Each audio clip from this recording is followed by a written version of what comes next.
the next question I have is, assuming that we somehow got in a situation where the politicians were completely open-minded, or let's change that. Assume you had full control over the country. Just so I'm clear, so we're just very clear with the specifics. What are the 5 things the 5 most powerful policies we would want to be made if we had full control over the laws that this country made? What would be, if someone ever said, so what exactly do you want? What are the 5 things exactly we want to tell our politicians we want? And then the second question is, what are the 5 steps that we as individuals should take to have the most power? So not a motivational speech, not a theoretical discussion. Specifically, what are the 5 things we want to tell the politicians that we are the most important things, and what are the 5 things that are the most powerful thing that any of us could do for the food system overall?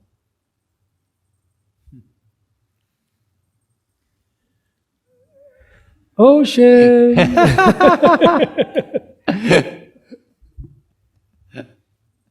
That's a complex question. So, if I had total power, like I was an absolute dictator, I would probably think bigger than I even can think now, because I think in terms of what I see as being somewhat politically feasible.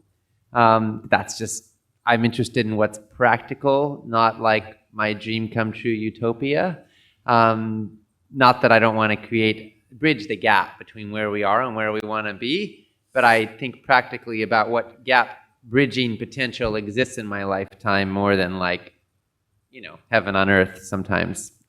Maybe a limit of my imagination. But I think that within that context, from a food standpoint, I would, policy-wise, end government subsidies through the Farm Bill of the commodities system, and instead direct financial resources to support the accessibility of healthy foods, especially for low-income communities, so that it becomes, you can't afford not to eat kale because it's cheaper than the other stuff and more widely available. I would also relatedly insert taxes on those foods that are detrimental to public health and the environment, so that you actually pay the real price per pound for what foods actually cost the society, rather than essentially offloading or outsourcing those costs to the planet and future generations.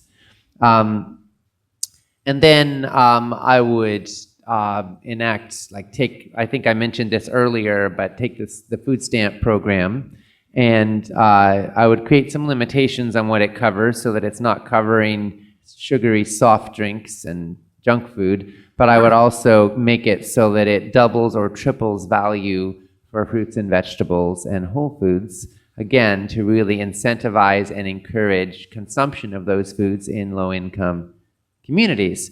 I would help food banks to all be well-stocked with healthy foods. You can see there's a trend here. I'm interested in changing the economics of it so that the lowest income communities have access to healthy food. I would also ban factory farms. I do that tomorrow. I mean, we could phase it in. We could phase it in over the course of a little bit of time so that the animals have somewhere to go. But the next step would be, that if animals are going to be raised for food, they need to be treated decently and humanely, and it needs to be done sustainably. And then I would develop a massive task force focused on regenerative agriculture and how we can sequester carbon out of the atmosphere and get it back into the soil so that we can replenish our topsoil to have more spongy topsoil that's more drought resistant, that's more abundant and fertile, and so that we can grow food for future generations while also sequestering carbon and drawing down and being a carbon sink to help stabilize the climate for the future of life on Earth. That's all just my top things in the world of food, policy-wise.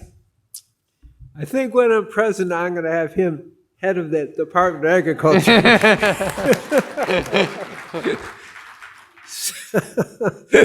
Okay, so in a simple way, I would pass a law that only organic food is allowed to be grown.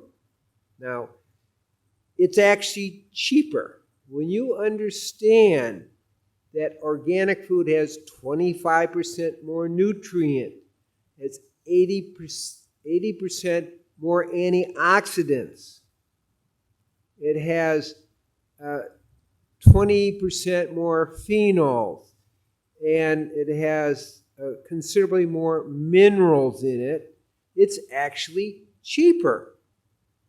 So that'd be one law I would pass. Make it simple. Only organic food.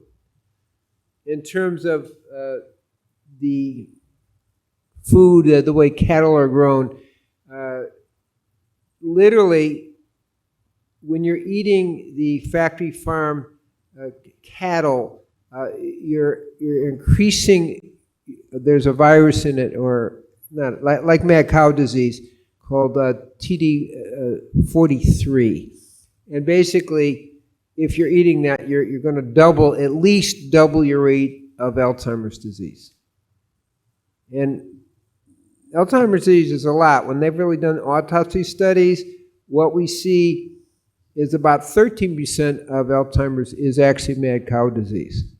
And TDP43 is a much greater amount. So all the factory farm animals are distinctly destroying people's minds and accelerating cognitive decline and inflammation. So, hey, that's a huge resource of humans, because the rate of Alzheimer's disease is happening earlier and earlier, and it's connected to this. So all this saves a tremendous amount of money, pain, and misery, and is helping human evolution. So those would be the two things at least I would do. Just get rid of the factory farm animals and go back to whatever kind of nutrition is there, but not really, I would outlaw factory farm because of the high rate of mental degeneration associated with TDP43. So those are really two broad sweeping things that would make a difference. All organic and no factory farm foods. And if that happened, I would be happy to stop there. But Jeffrey has another step, I am yeah, sure. I think I got a little more. But I'm gonna just focus in my area because and what I do is I study and expose how the corporations have skewed the research, the reporting, the policy, everything. And so the first thing I would do would be to eliminate the impact of corporate dollars and corporate influence on all areas of our lives: agriculture, education, media, medicine, all of politics. And it's amazing, and to actually, for issues that are related to our health and to our life and lifespan, that we create policies based on improving health, not on selling medicines or whatever. And so what's interesting is that one of my recommendations or implementations comes from the recommendation of a panel of more than 400 scientists that worked for years on the behest of the United Nations to create the most comprehensive evaluation of how to feed the world, called the ISTAD report. And their recommendation was agroecology, which you could consider to be appropriate, sustainable, organic in this country. And what I would do is I would change the entire food supply so that it would not just be organic, but it would be regenerative organic, diverse, nutrient dense, soil restoring. And what would happen with that is that we would see, first of all, the sequestration of carbon, for sure, and we would see a reduction in disease like we had never seen before. And I think, again, I'll just start with those two, because 5 is a lot. And then you wanted 5 more about what people can do. I'll give you some ideas. I wrote a book called Seeds of Deception in 2003, and it became the world's best-selling book on GMOs, translated in all these languages. And when I came out with my last film 7 years ago, Genetic Roulette, in 1 week, with 1.2 million views online, it way surpassed any readership that I had gotten with the book. So I realized movies were critical. Both the short movies that get zillions of views and the longer ones that totally make the case and leave you different. And so I spent much of my last 4 years with Amy Hart creating the film Secret Ingredients. Because I would want to mandate on high, be organic, but demand can do it too. So this film turns out to be, in my opinion and in my educated opinion, the most effective conversion tool to organic yet created. That virtually everyone says, okay, I'm ready to go organic, because they see it has healed people. There is a chiropractic clinic in the Midwest. They had 93 infertile couples. They all put them all on an organic diet. 100% of them have children.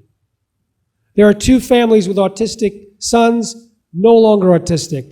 David Perlmutter's in there talking about the link between GMOs and Roundup and the microbiome and umpteen diseases.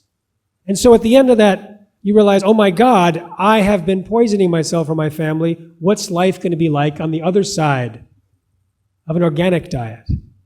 So I'd like to recommend that I know some of you watching this are really foodies. You're already organic, so this is an interesting recommendation. Show it to the people who you love, the people who've been running away from you for years, because you're showing up, you're ready to convince them, and this is the new study, and they're going, not anymore. Just sit down and watch the film with them. I had someone come up to me and say, this convinced my daughter or this convinced my husband. So please use it as a tool, because we can't dictate on high, but we can dictate from down here, where life happens, in our own lives, in our own stomachs, in our families. And that knowledge has organizing power, so that choice needs some firepower behind it. And that's why I spent the time doing Secret Ingredients, and Amy Hart did a magnificent job as the detailed director. I am very happy with the results, and we want to create an organic tidal wave. Please help. Thank you. Just as a little footnote for people worried about carbon dioxide, 1 acre of organic farming will remove 3,700 pounds of carbon out of the atmosphere in a year. And if you do an acre of avocado, 5,200 pounds of carbon dioxide will be pulled out. So we regenerate the soil, and actually it's really good for us. But going organic changes everything in a very big way. That's just a little tidbit to support that.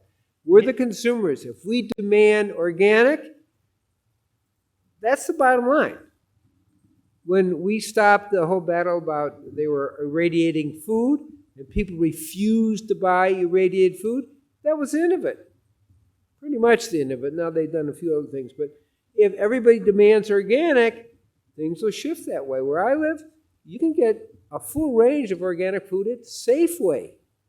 When you live near the Mexican border and, Nogales, you can go there. That's anywhere. So realize we make a huge difference as consumers. Going in the simple way, we can change really the whole industry, the food industry, by demanding the healthy foods. Sorry, go ahead. I was just going to add one more policy change. This is actually smaller scale and could totally happen. Not that all of this couldn't, but this could happen even in the current political environment without too big a change. Right now, if a farmer wants to grow their food organically and get certified, they have to jump through a bunch of regulatory hoops and pay for certification. And if a farmer wants to spray their crops with neurotoxic pesticides and herbicides and fungicides, they don't. And so essentially, we're putting the regulatory burden on the people who are being safer, and it's kind of like being fined for wearing your seatbelt. And so I say, if we just straight up shifted that, and the people using the poisons had the regulatory burden, and the people who were growing organic didn't, then that would change the economics of it overnight. And suddenly organic food would be competitive, if not more affordable than the alternatives.